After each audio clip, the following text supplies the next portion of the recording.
Here's how to post anonymously in a Facebook group. So, first of all, you need to go ahead and open your Facebook application on your mobile device. If you want to ask a question or share something without revealing your identity on a Facebook group, simply follow the steps. Then log into your Facebook account and tap on the three lines in the top right corner of your screen.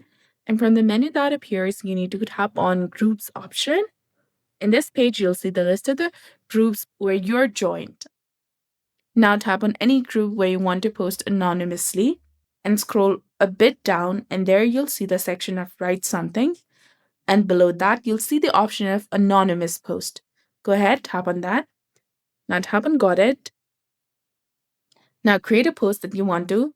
Write a post or attach any photos or videos, your feeling activity, and then tap on Post. But before that, make sure that the Post Anonymously toggle is turned on, and then tap on Post, which is highlighted in blue color in the bottom or in the top right corner. And you'll be able to post anonymously on this Facebook group. So that's it for this video. I hope you found this helpful. If you did, please like, share, and subscribe. Thanks for watching.